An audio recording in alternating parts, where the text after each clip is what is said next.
Welcome here into Teal The Show. I don't know if you can feel it in the air. That might just be the heat and the humidity, but football is back. We've got Frangie in the building. Frank, the Jaguars start training camp in just a couple of days. I feel like it's been a whirlwind offseason, and we kind of blinked, and then it was back. It really is back. It's been, a lot happened in the offseason, which is why it never felt like it wasn't busy. But it is busy. We're thrilled that it's back. Everybody's excited when football gets here. Now, it's just practice right now. But, yes, football's here. The players are here. They're going to be practicing. We're ready to go on a year that could be a very special year. I know you tried to do the Allen Iverson practice, but yes, we are talking about practice. But before we kind of get to what we can expect from the team in practice this week, let's talk about maybe the road to get to this point. Because you mentioned this is a whirlwind offseason. Stadium news. Trevor Lawrence gets the new big contract extension. Josh Hines-Allen gets a big contract extension. It almost feels like they crammed a whole lot of stuff in a very small window. Oh, wait, they did. And that's why we kind of blinked and the season's back already. There's been excitement nonstop. It's a very historic offseason. There's no question about that, Jamal. If you look at all the things you just mentioned. Number one, Trevor Lawrence is now here for the long haul. You knew he was going to be, but now it's on paper. The highest paid Jaguar of all time is now going to be Trevor Lawrence, and now we know that for the long haul, and he deserves that. The stadium's approved. So for the next 30 years, the Jags are going to be here. We expected that too. But it wasn't done until it was done. Now, I know the owners have to approve it in October, but they're going to. The big thing was getting the city to agree, and they have. So that was done. Josh Hines-Allen is now going to be here. Throwback uniforms are coming back. That doesn't sound like a big deal, but it's a big deal to every fan you talked about. And it's a team with a positive trajectory. I really believe that. So it was a very busy offseason. The feeling of this team, the roster, the coaching staff, it's all different now than it was the first week of January when this thing ended. A great offseason that gets us ready for this season. Those throwback uniforms are sweet, Aren't they great? They are fantastic. Fans have been asking for them for a long time. Finally getting to see those out on the field. And that game against the Colts, 30th year of the team, throwback uniforms out on the field, and Tom Coughlin going into the pride of the Jaguars. For lifelong Jaguars fans, that's going to be a moment. Well, it takes you back to the beginning.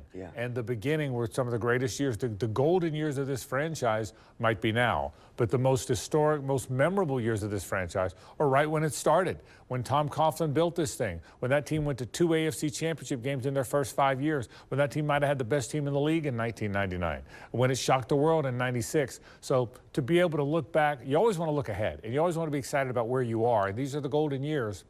But that look back is a pretty special look back, and we get to do it this year.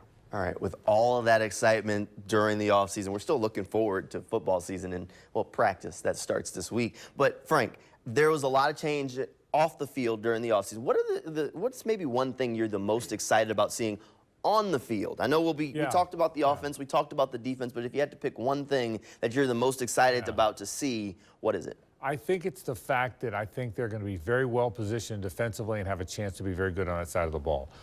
Other than quarterbacks throwing the ball downfield, the most awesome thing to see in football is those great edge guys coming off the edge. That's why most people tell you, other than quarterback, those defensive linemen, those edge rushers are the most important people in the game. I really believe that. So other than the ball going down the field, I love to see guys coming off the edge. As good as Josh Hines-Allen was last year, as good as Trayvon was as he got to double-digit sacks, and boy, the sky's the limit for him, I still think they were out of position. As stand-up linebackers half the time, dropping into coverage some of the time. I think they're 4-3 ends. They're both 6'5". They're both 265 or north of that. Trayvon's almost 280. They're big physical outside guys, and I can't wait to see how disruptive they are in a spot with a defense guided by Ryan Nielsen, who I think is very good, and guys playing their natural position. I'm very interested to see what kind of a terror this defense can be. I couldn't agree with you more. All right, we still got plenty more Teal the Show ahead. Coming up, we'll talk a little bit more about a couple other players on that defense that are going into the final year of their contract. That's straight ahead when Teal the Show comes back right after this quick break. Welcome back here into Teal the Show. All right, we got to talk a little bit about some of the guys that are going into the final year of their contract. So the Jaguars have been really good about keeping their young core together over the past few years, but some of those, you're getting to the end of that window where guys are getting due and it's time to re-up. On that defensive side of the ball, I mentioned it before the break, a couple of guys that have been starters for a while here in Jacksonville, going into the final year of their deal, Tyson Campbell, Andre Cisco. Both of them have something to prove. They'd love to have fantastic seasons because that means they'll be due for a big payday in the offseason. Yeah, Tyson Campbell's going to be here. They're going to find a way to keep him here. He is part of their future. Cornerback is such a critically important position. I know they wanted to get it done by now, and they haven't, but I think that'll get done. I like Andre Sisco, but he does play a position where there's some competition. He does play a position where there's another rising star there in Antonio Johnson. I hope they get that done. I think they're both Jaguars and for the long haul. But Tyson Campbell is one of your 4 or 5 most important players. That has to get done. It's hard to find long, athletic, physical cornerbacks who keep getting better every year.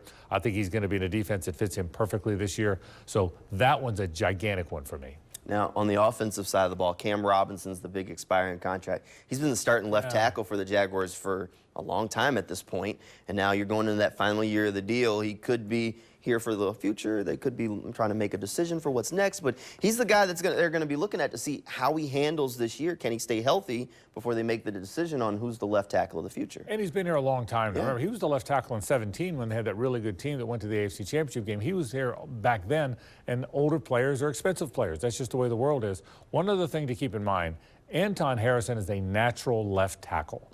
They drafted him thinking at some point he was going to be their left tackle. He's been a very good right tackle.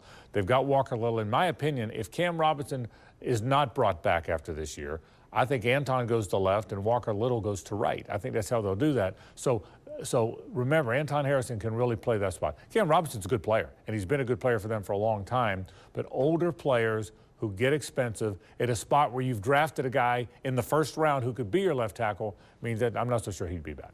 Now, those players have some pressure on them to go out there and perform because final year of the contract, they want to get that big payday. But there are some other players on the Jaguars roster, young players that are trying to earn jobs. They have a lot of pressure as they start practice this week to try and go out there and earn a spot, earn the trust of the coaching staff. What player in your mind maybe has the most pressure on them to go out there and perform and turn some heads over the next couple of weeks? Well, there's two ways to look at that. Pressure meaning you better be good this year or your team's in trouble. Sure. Or pressure because you were drafted really high and you don't want them to miss on the pick. Right. Let's take the latter first. If drafted really high, you don't want to miss on the pick. Obviously, it's Brian Thomas Jr. What they have not had here since Jimmy Smith played here 100 years ago is a guy that takes the top off the defense and changes how the defense plays. Now, Gabe Davis is that guy, too. I've been saying this. They've got 2 deep threats now, and they just haven't had that. Calvin Ridley rounded into one from time to time but wasn't consistent. They need someone, so I think in terms of being a star in time, there's pressure on Brian Thomas. In terms of you better be good this year, I think that's the middle of that offensive line. I think Mitch Morse has to play. He has to have something left. Brandon Sheriff has to have something left.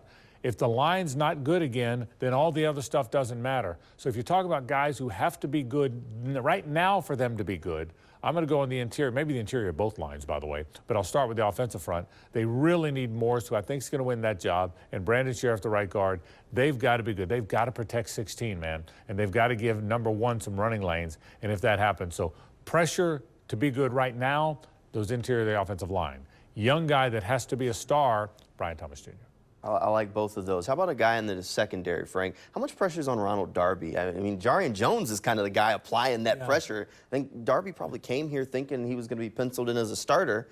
All of a sudden, there's this rookie that's turning a bunch of heads and maybe applying a little bit of pressure to him to go out there and look like that savvy veteran on the field. Yeah, Ronald Darby's going to help this team. Yeah. Whether he's the backup cornerback, whether he's inside, outside, whether Jarian Jones, another Seminole, learns from him, he'll be okay. Yeah. There's pressure on him to be a pro, to show up every day and come to work.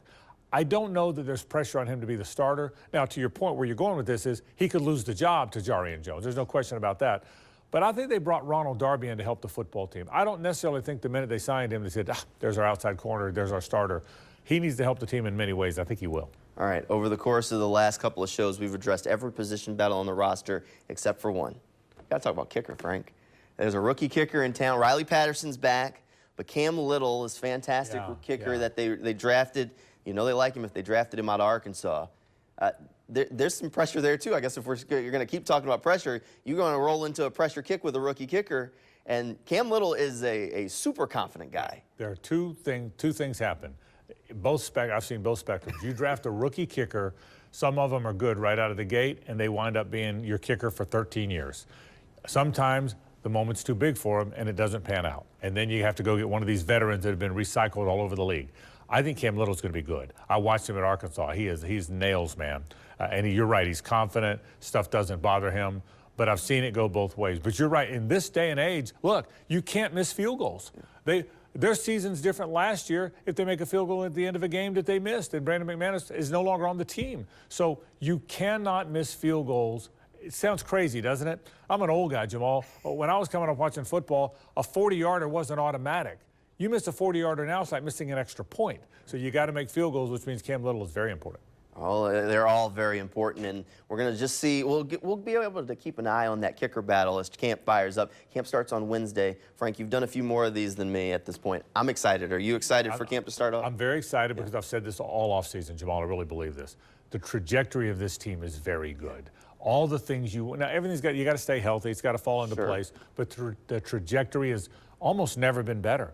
Back-to-back winning seasons, a quarterback, a legendary draft pick in Trevor Lawrence, who hopefully will become a legendary quarterback, a coach who's won a Super Bowl, a roster that got rebuilt the right way, a new coordinator that's going to put these guys in the right spot. The trajectory of this franchise is really good. It's not always been that way. Sometimes we're thinking, hey, they just won 2 games. I hope they can get to 5. Not anymore. This is a team that had back-to-back winning seasons that expects to win 11 or 12 games. That's a good trajectory, and that makes us all very excited. I mean, I'm very serious about that. The goals for this team should be deep into the playoffs, Super Bowl, all of it. They're good enough to talk that way. I really do believe that. The expectations are high for this season. That means we're going to have plenty of Teal the Shows rolling your way. We'll be going deep into 2025, hopefully. We'll see. But the first training camp practice is set for Wednesday, so that means we'll get a chance to talk about practice on Friday when we roll it out. I'll roll it out there. Allen Iverson won't be happy, but hey, you know, it'll be fun. We enjoy training camp. Frank, thanks for being here. Thank you at home for tuning in. Good night, everybody, and go Jags.